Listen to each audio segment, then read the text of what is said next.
अमृत की धारा है धारा, जो देती दुखों से किनारा। मुरली अमृत की धारा है धारा, जो देती दुखों से किनारा। भूले जीवन में हो जाए शिव बाबा मुरली में समझाए। भूले जीवन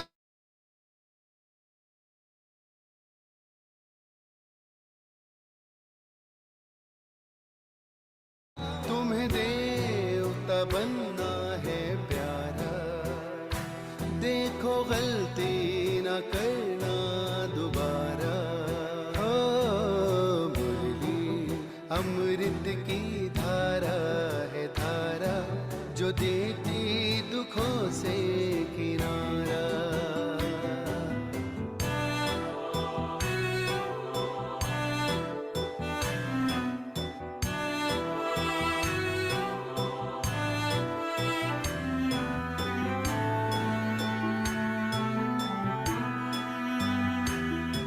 ये मुरली नर को नारायण, नारी को लक्ष्मी बनाए। ये मुरली नर को नारायण, नारी को लक्ष्मी बनाए। परम धाम से परम पिता शिव हमें घर ले जाने आए, हमें घर ले जाने को आए। चारों युगों में जो खेल हुआ वो पूरा होने को आया। गीता ज्ञान अमृत देने को ये संगम युग बनाया, संगम युग बनाया। ये मुरली अमृत की धारा है धारा, जो देती दुखों से किनारा।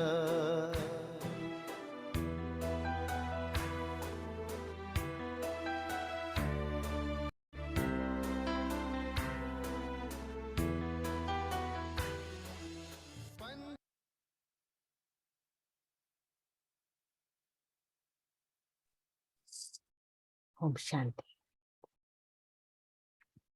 मुरली अमृत धारा और दुखों से किनारा करवा दिया। मुरली के लिए कहा गया है, ये वो गीत है जो स्वयं परम पिता परमात्मा ने गाए, और जिन गीतों को सुन करके हम गोप गोपियां दिल से खुशी का डांस करते हैं। हम सभी इस बात से भली भांति वाकिफ हैं कि जब शिव बाबा ब्रह्मा तन में आए, साकार रूप में आए, और साकार के द्वारा जो भी महावाक्य उच्चारित किए गए उनको साकार मुरलियां कहा गया। साकार मुरलियों में चारों ही सब्जेक्ट्स का बाबा ने बहुत सुंदर विश्लेषण किया है। दिन प्रतिदिन अपने जीवन में कैसे चलें, बाबा मुरलियों के माध्यम से हमको सिखाते हैं। मुरली वास्तव में ये भी कहना रॉन्ग नहीं होगा कि ये भगवान की हम बच्चों से पर्सनल बातें हैं। वो पर्सनल लेटर्स जो बाबा पब्लिक में डिस्कस करता है, लेकिन वन ऑन वन मुरली सुनते हुए हर बच्चे को ऐसा ही आभास होता है कि हाँ, ये बात तो बाबा ने मेरे लिए कही है। हर बच्चे को, हर गोप गोपी को ऐसा ही प्रतीत होता था कि परमात्मा मेरे साथ डांस कर रहा है। ऐसा ही सुनते हैं ना हम भक्ति मार्ग में। तो वास्तव में अव्यक्त मुरली जब शुरू हुई तो अव्यक्त और साकार में क्या अंतर था? मोटे रूप का अंतर तो हम ये कहेंगे कि ब्रह्मा बाबा ने जब संपूर्ण अवस्था को प्राप्त किया, तब से जो महावाक्य दादी गुलजार के तन में बाप दादा ने प्रवेश किया, तो वो जो महावाक्य थे वो अव्यक्त मुरलियां थी। बट वास्तव में इसका डीप रहस्य क्या है, अंतर क्या है? तो यदि हम इसको बहुत सिंपल रीति समझें कि साकार मुरली में बेसिक इंग्रेडिएंट्स मिलते हैं, लेकिन उस रेसिपी से जो केक बनता है, जिसमें आइसिंग होती है, टॉपिंग होती है, मक्खन डलता है, मक्खन डल के वो केक जो बनता है वो है अव्यक्त मुरली। तभी कई बारी देखा जाता है कि कुछ लोगों को अव्यक्त मुरली बहुत डिफिकल्ट लगती है और कुछ लोगों को अव्यक्त मुरली बहुत मधुर और वंडरफुल लगती है। तो अव्यक्त मुरली वो मुरलियां हैं जब साकार ब्रह्मा अव्यक्त हुआ, अर्थात संपूर्ण अवस्था को प्राप्त किया और संपूर्ण बन करके अपने भी अनुभव उन मुरलियों में हम बच्चों को सैकरीन के रूप में सुनाए गए, मीठे अनुभव। बोथ शिव बाबा एंड ब्रह्मा बाबा दोनों ने उन महावाक्यों को बहुत पावरफुली हम बच्चों को दिया। शिव बाबा पढ़ा रहा था, ब्रह्मा बाबा करके दिखा रहा था। जब करके उस संपूर्ण अवस्था को प्राप्त किया, अपना तन मन धन जन संबंध संपर्क सब स्वाहा कर दिया, मैं को ही समाप्त कर दिया, तो समान बाप बन गया ना। और समान बनकर के जो गीत गाए वो थे ये अव्यक्त महावाक्य। मैं एक बात सुन रही थी, बड़ी हंसी की बात है। कहते हैं श्री कृष्ण माखन चुराता था। इसके पीछे का भाव आज हमें समझना पड़ेगा। वास्तव में जिसके पिता के लिए गायन है कि उसके घर में 9 लाख गैयां थी, गायें थी, उसका बेटा, क्या उसको और कोई काम नहीं लगा कि वो बैठ के मक्खन की चोरी करेगा? क्या उसके घर में मक्खन की इतनी कमी थी कि वो चुरा चुरा करके इधर उधर से लाएगा?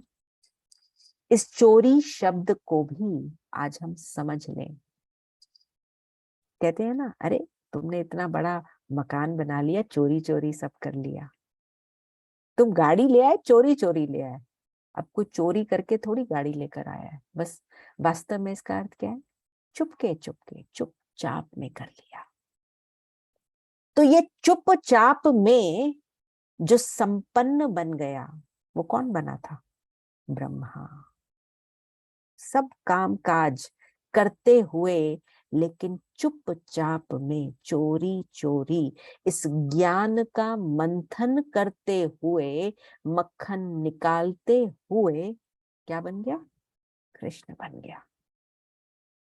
तो मुझे बहुत हर्ष है कि हमारी क्लास को इतना शौक है कि हम भी चोरी चोरी बाबा के इन महावाक्यों का मंथन करके हम भी बाप समान बन जाए। एक और बहुत सुंदर गुह्य रहस्य। कहते हैं भक्ति मार्ग में शिव और शंकर एक हैं। अब वास्तव में इसका अर्थ क्या है? ब्रह्मा बाबा ने अपने जीवन को समान बाप बनाया, अपने चरित्र को समान बाप अर्थात निराकारी। तभी आपने अंतिम शब्द सुने ना महावाक्य, निराकारी निर्विकारी निरहंकारी। शिव बाबा ने कहा कि मैं अपने समान बनाता हूं। ब्रह्मा बाबा ने समान बनने का पुरुषार्थ किया और अंतिम इस अवस्था को प्राप्त किया। तो ब्रह्मा बाप के मुख कमल से हम बच्चों को पैदा किया, ब्राह्मण ब्राह्मणिया। लेकिन जब कहते हैं शिव और शंकर, उनको समान बना दिया। वास्तव में समान नहीं है, लेकिन शंकर किसकी अवस्था है? हमारी ही तो अवस्था है।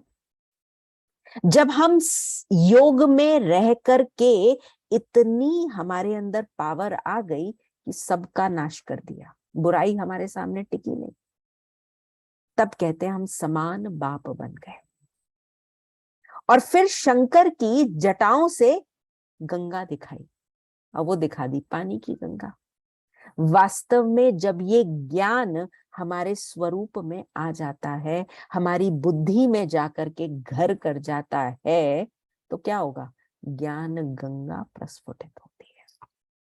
तो ये कहना रॉन्ग नहीं, शिव शंकर एक। लोगों ने शिव शंकर एक ऐसे मान लिया, वास्तव में बाप समान ब्रह्मा बाप बना, और वही ब्रह्मा सो शंकर। हम बच्चों का भी तो बाबा यही कहते हैं ना, तुम्हारा अंतिम स्वरूप क्या है? शंकर, शांति करने वाला। तो उस अवस्था को हमें भी प्राप्त करना है, और उस अवस्था को प्राप्त करने का जो स्वरूप है, जो जो जिसको कह सकते हैं कि तरीका है, वो है ये ज्ञान की मुरलियां। तो मुरलियां क्या है? ज्ञान के रत्न है। मुरलियां क्या है? इसको आप करेंसी भी कह सकते हो। तो कई लोग कहते हैं दीदी हमको ना साकार मुरली समझ आती है, या अव्यक्त मुरली वाले दिन तो छुट्टी मार लेना चाहिए। एंड मैं देखती हूँ कई बारी संडे को लोग गायब हो जाते हैं। क्यों? क्योंकि समझ नहीं आती। अच्छा एक बात बताओ, एक नोट है, 100 रुपए का नोट, हाँ? एक साइड से पूरा काला हो चुका है, कालिक में गिर गया था, दूसरी साइड 100 रुपए दिखाई दे रहा है। क्या ऐसा नोट चलेगा मार्केट में? हाँ चलेगा? यूज कर पाएंगे ऐसे नोट को? कहेगा नहीं जी ये नोट ही खराब है। सिमिलरली साकार और अव्यक्त मुरली इस करेंसी के दो पहलू हैं। एक में बाप बेसिक चीजें सिखा रहा है, ज्ञान योग धारणा सेवा, ये हमारे 4 पिलर्स हैं, इनकी पूरी फाउंडेशन सिखा रहा है। और दूसरे में गहराई में लेकर के जा रहा है। तो कोई भी मुरली मिस करी तकलीफ है। तो यदि इस करेंसी को हम यूज करना जीवन में नहीं सीखेंगे, इससे अपने जीवन को वैल्यूएबल नहीं बनाएंगे, तो हमारे जीवन में परिवर्तन कैसे आएगा? तो आज के इस सुंदर दिवस पर हम अपनी अव्यक्त मुरलियों की पढ़ाई शुरू करते हैं। तो सभी अलर्ट एक्टिव होकर इन मुरलियों का चयन करेंगे, सुनेंगे, इनको जीवन में धारण करेंगे, और मुरली से 4 या 5 पॉइंट्स जहन में उतारेंगे, और अमृत वेला उसी पर ही हम रोज पुरुषार्थ करेंगे। Okay right? तो सबसे पहले जब बाबा अव्यक्त हुए तो शुरुआत में संदेश शुरू हुए। बाबा ने अभी कुछ दिन पहले बाबा ने क्लियर किया कि संदेश आर नॉट मुरली। जो दादियों के तन में, बहनों के तन में आए वो संदेश है, लेकिन मुरली केवल शिव बाबा ने ब्रह्मा बाबा के थ्रू या तो साकार या गुलजार दादी के तन में आकर के ही सुनाई है, जिनको हम कह सकते हैं ये अव्यक्त मुरलियां 18 अध्याय हैं। इनके विषय में जैसे जैसे समय आएगा वो हम क्लियरली डिस्क्राइब करते जाएंगे। तो आइए आज का पहला संदेश हम सुनते हैं। 18 जनवरी 1969 पिताश्री जी के अव्यक्त होने के बाद गुलजार बहन द्वारा अव्यक्त वतन से प्राप्त दिव्य संदेश। इसका थीम है तन और मन की हलचल को समाप्त कर देही अभिमानी बनो। आज जब हम वतन में गई तो शिव बाबा बोले साकार ब्रह्मा की आत्मा में आदि से अंत तक 84 जन्मों के चक्र लगाने के संस्कार हैं। हम सबके अंदर भी हैं, या सिर्फ ब्रह्मा बाबा में ही? हम सबके अंदर भी हैं। तो आज भी वतन से चक्र लगाने गए थे। जैसे साइंस वाले रॉकेट द्वारा चंद्रमा तक पहुंचे, और जितना चंद्रमा के नजदीक पहुंचते गए उतना इस धरती की आकर्षण से दूर होते गए। पृथ्वी की आकर्षण खत्म होती गई, समाप्त होती गई। विजुअलाइज करते जाओ, रॉकेट जा रहा है, वो जैसे ही ग्रेविटेशनल पुल से बाहर जाएगा इमीडिएटली फिर इजी लाइट हो जाता है। तो बाबा ने उस रॉकेट को इस रॉकेट से कंपेयर किया, पृथ्वी की आकर्षण से खत्म होते। वहां पहुंचने पर बहुत हल्कापन महसूस होता है, जैसे तुम बच्चे जब सूक्ष्म वतन में आते हो तो स्थूल आकर्षण खत्म हो जाती है ना, तो वहां भी धरती की आकर्षण नहीं रहती सूक्ष्म वतन में आकर। यह है ध्यान द्वारा और वह है साइंस द्वारा।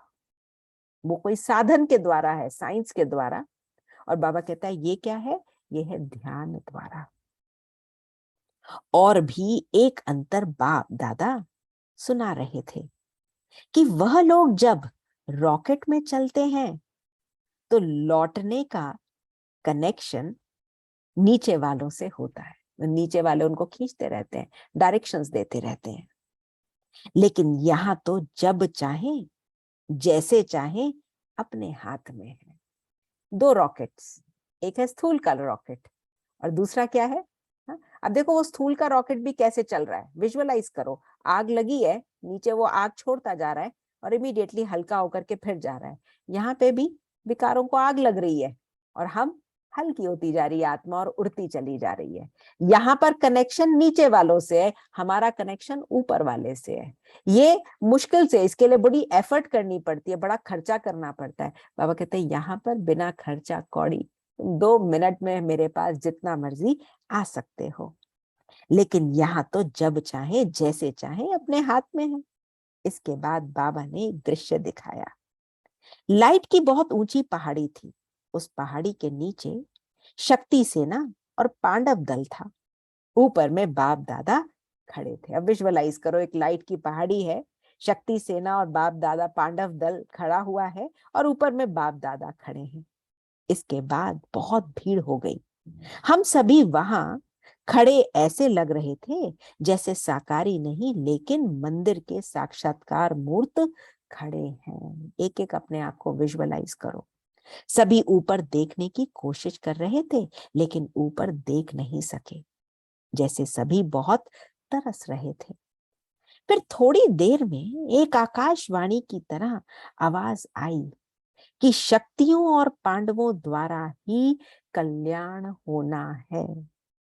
उस समय हम सबके चेहरे पर बहुत ही रहम दिल का भाव था। उसके बाद फिर कई लोगों को शक्तियों और पांडवों से अव्यक्त ब्रह्मा का साक्षात्कार, शिव बाबा का साक्षात्कार होने लगा। हमारे ही स्वरूप ऐसे बन गए कि लोगों को अव्यक्त ब्रह्मा का साक्षात्कार हुआ और शिव बाबा का साक्षात्कार हुआ।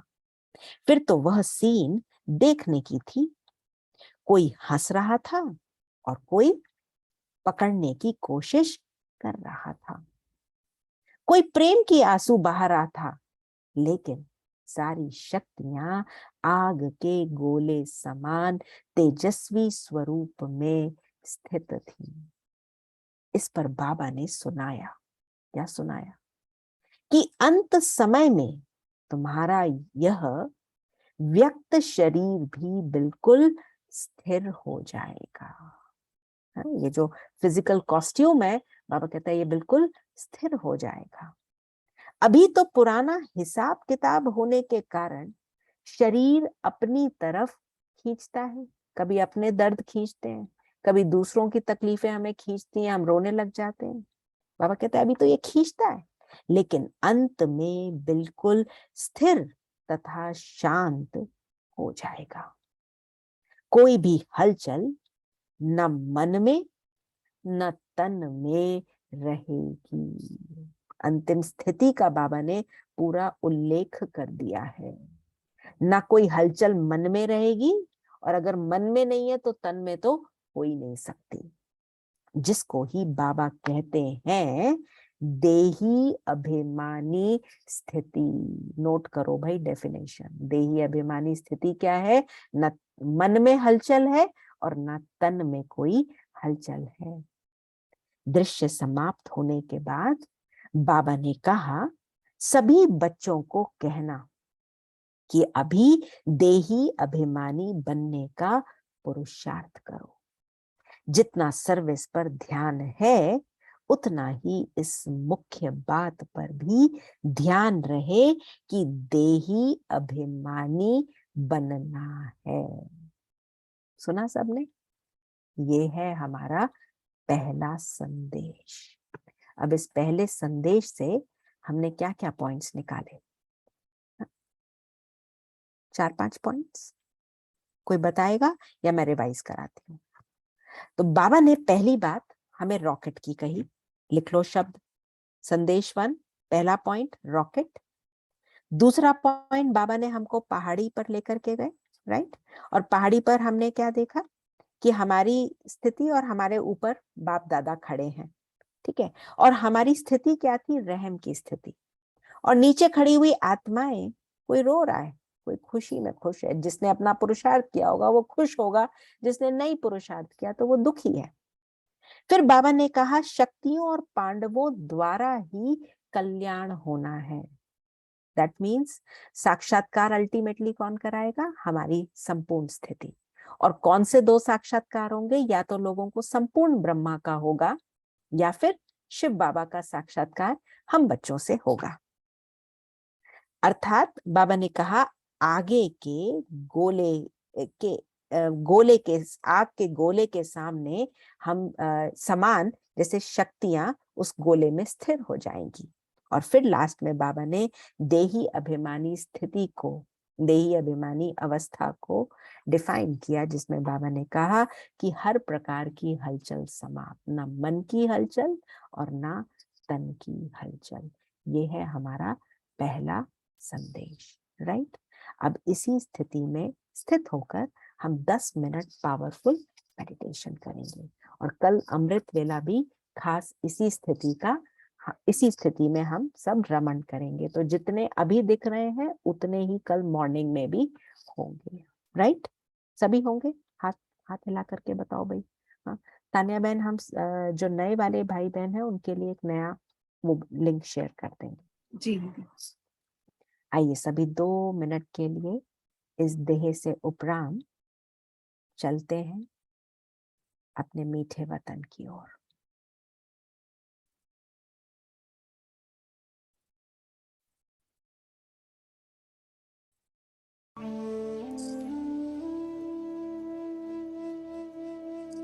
ओम शांति।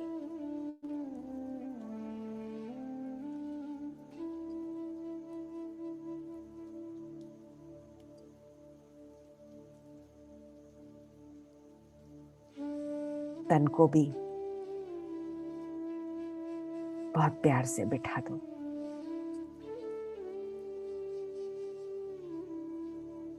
और अपने मन को भी बड़े प्यार से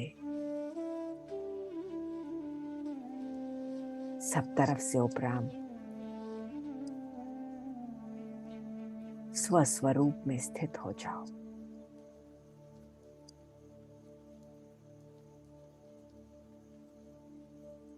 हर प्रकार की हलचल से परे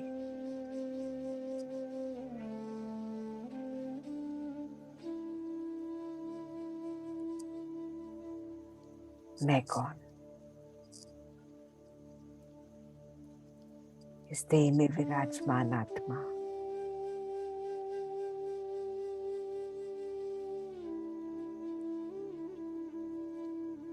इन कर्मेंद्रियों के द्वारा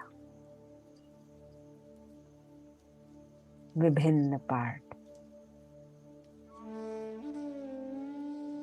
प्ले करती हूँ।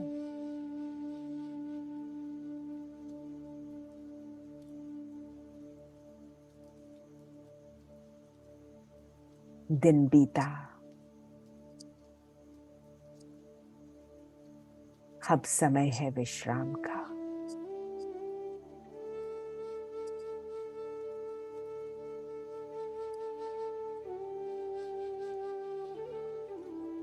घर वापस चलने का।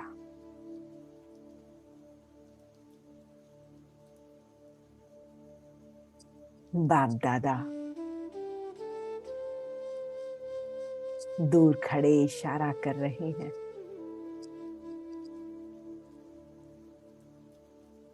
आओ बच्चे, आओ बच्चे।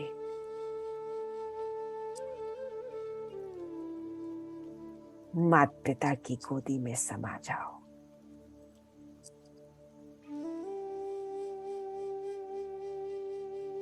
मीठी माँ और प्यारा पिता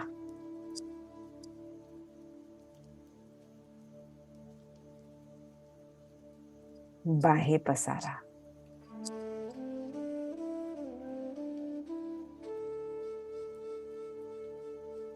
हम बच्चों का आवाहन कर रहे हैं।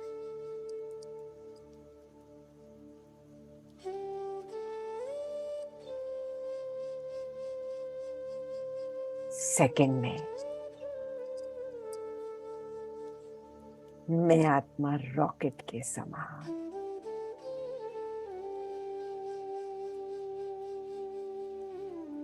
इस देह से उपरा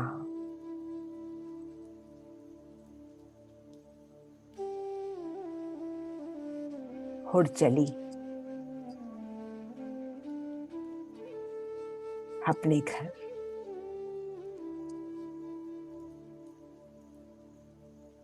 माता पिता के पास।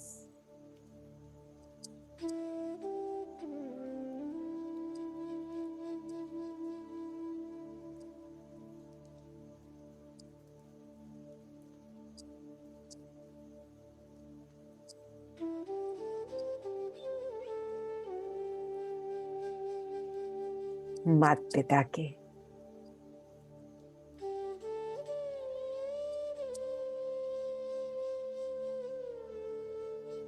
प्यार की छत्र छाया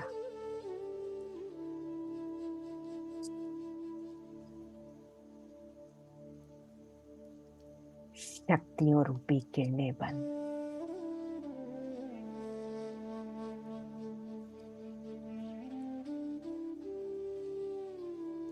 बाबा की शक्तियों रूपी बाहों में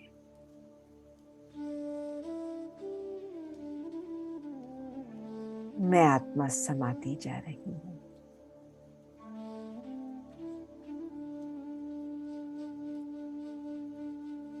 दिन भर की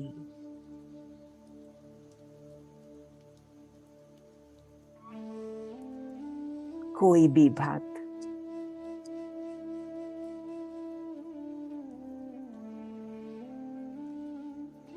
सब चीजें बाबा से शेयर कर दो।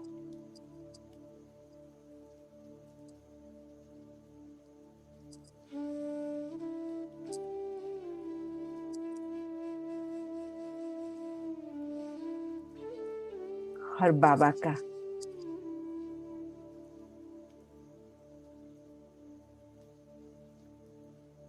शक्तियों भरा हाथ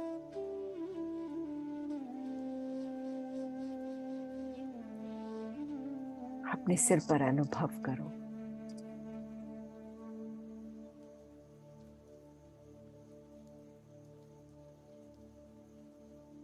हजार बुझादारी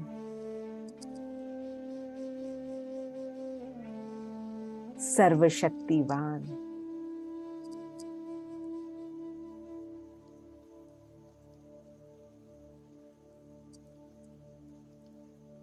शिवाचार्य मेरा बाबा है, मेरा पिता है।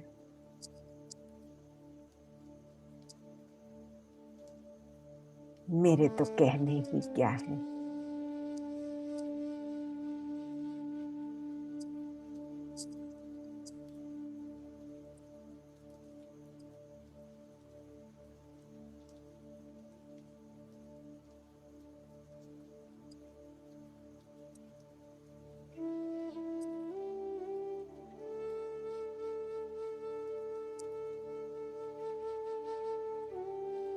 अनुभव करो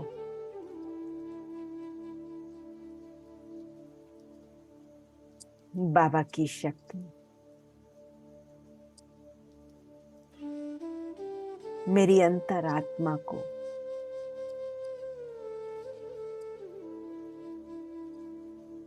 शक्तिशाली बनाती जा रही है।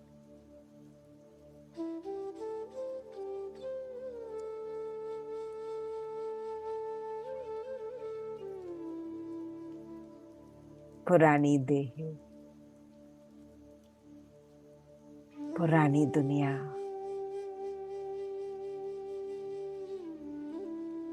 पुरानी चीजें, बातें मेरा कोई लेना देना नहीं।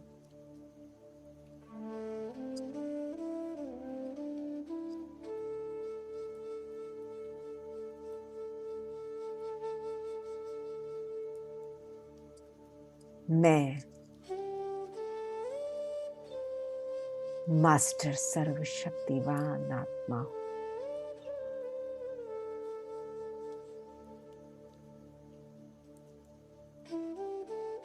शक्तिशाली,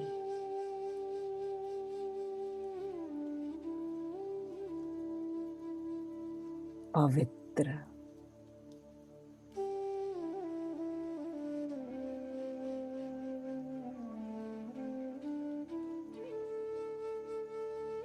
हर आत्मा के प्रति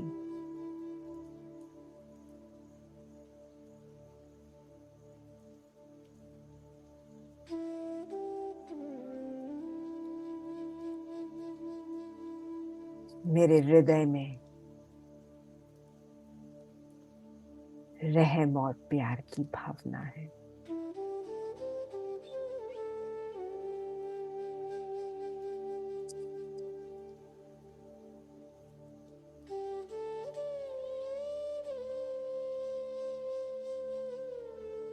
सब अपने खोए हुए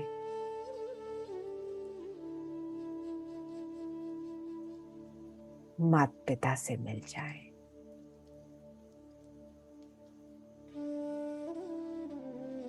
यही दिल की शुभकामना है।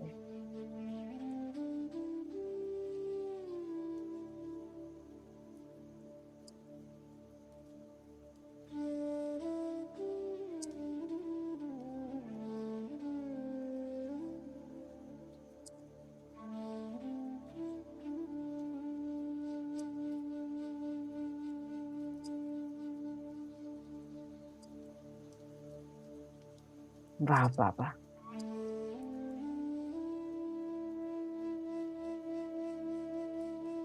आपने तो मेरे जन्म जन्मांतर के भाग्य बना दिए।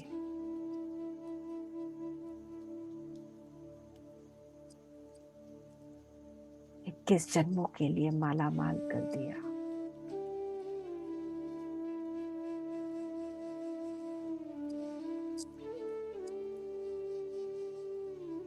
मेरे जीवन में एक ही होना है, आप समान बनो।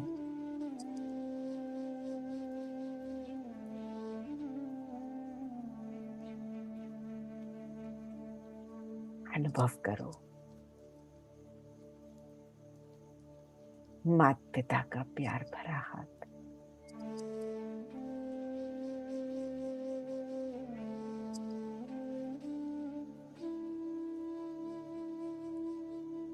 धीरे से वापस आओ।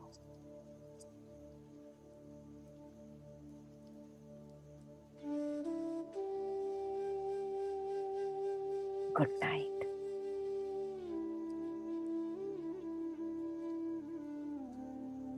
और प्यार से बाबा की गोदी में समा जाओ।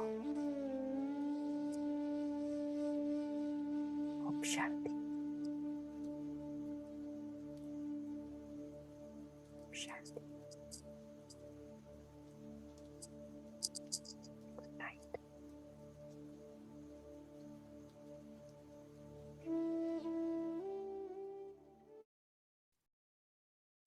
Good night and God night.